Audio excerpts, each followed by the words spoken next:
আজকে বিদ্যুৎ থাকবে না, তাদের এমন কোনো গ্রুপ নাই, এমন কোনো মিডিয়া নাই, এই কারণে আমাদের বিদ্যুৎ থাকতেছে না। আপনারা আমাদের এত বছর সময় লাগছে। আপনারা হয়তো জেনেছেন ইতিমধ্যে আমাদের সুযোগ্য উপজেলা নির্বাহী কর্মকর্তা আবহাওয়া থেকে শুরু করে যে কোনো অসঙ্গতি, যে কোনো সমস্যা হলেই পরিবারের গ্রুপে ছড়িয়ে দিয়ে জনগণকে আশ্বস্ত করেন। কিন্তু পল্লী বিদ্যুতের এমন কোনো মিডিয়া গ্রুপ নাই বা জনগণকে অবহিত করার কোনো প্রয়োজনই মনে করেন না যে এই এত ঘন্টা সময় লাগবে, আপনারা ধৈর্য ধরুন। এবং এই লাইনগুলো হলো সেকেলের, এবং যারা এই কাজগুলো করেছেন অতীতে, তারা এই যে সমস্ত ঠিকাদারগণ ছিলেন তারা নরবরে কাজ করেছেন অত্যন্ত নিম্নমানের, অর্থাৎ সামান্য বর্ষা, সামান্য বাতাস এলেই এই খাম্বা কিংবা গাছ আমাদের ইতে পড়ে যায়। আপনারা জানেন বেশ কয়েকটি বন্যা গেছে রিমেল সহ, কিন্তু এই লাইনগুলো কোনো সংস্কার করা হয় নাই। কি কারণে সংস্কার করা হচ্ছে না? এবং গাছগুলো এতই লাইনের ছোঁয়াছে যে গাছগুলো আর সামান্য বৃষ্টি হলে ওই গাছের ডালগুলো পরে আমাদের লাইনগুলো ঝালপালা এবং গাছ উপড়ে পড়ে আমাদের মেইন লাইন বিকল হয়ে যায়।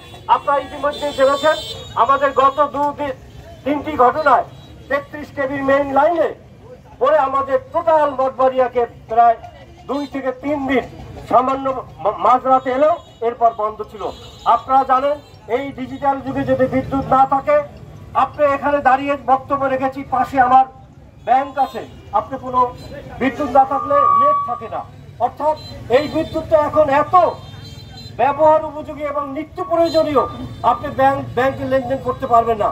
আমরা যারা গণমাধ্যম কর্মী, এরা নেট সমস্যা, আমরা নিউজ পাঠাতে পারছি না, যে কারণে প্রতিটি মানুষের, প্রতিটি গ্রাহকের এই বিদ্যুৎ হলো প্রতিদিনে অপরিহার্য। এজন্য আমি এখানকার দায়িত্বে আছেন যে ভারপ্রাপ্ত ওনরা, আমি উপজেলা নির্বাহী কর্মকর্তা, যিনি এই উপজেলার মানুষের কাছে একজন অভিভাবক হিসেবে পরিচিত হয়েছে, আমি তার মাধ্যমে জেলা প্রশাসন সহ বিদ্যুতের ঊর্ধ্বতন কর্তৃপক্ষের কাছে আমি জোর অনুরোধ জানাবো। আমাদের 17টি দফা দেওয়া হয়েছে। আমরা এই মানববন্ধন পরবর্তী সভা শেষে, প্রতিবাদ সভা শেষে আমরা সেই মানববন্ধনে যাব।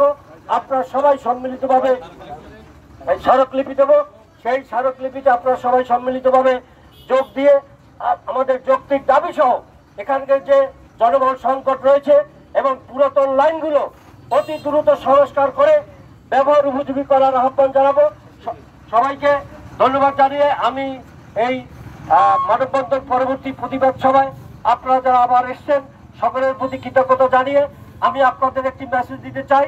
মঠবাড়িয়া বিভিন্ন সমস্যা, দুর্নীতি ভরপুর, সকল দুর্নীতিতে আমরা আপনাদের পাশে, আপনাদের ডাকলে আপনারা পাশে থাকবেন এই প্রত্যাশা রেখে সবাইকে ধন্যবাদ জানিয়ে, আয়োজকদের আবারও ধন্যবাদ জানিয়ে মানববন্ধন পরবর্তী পথসভা এখানেই সমাপ্ত করছি। এবং আপনারা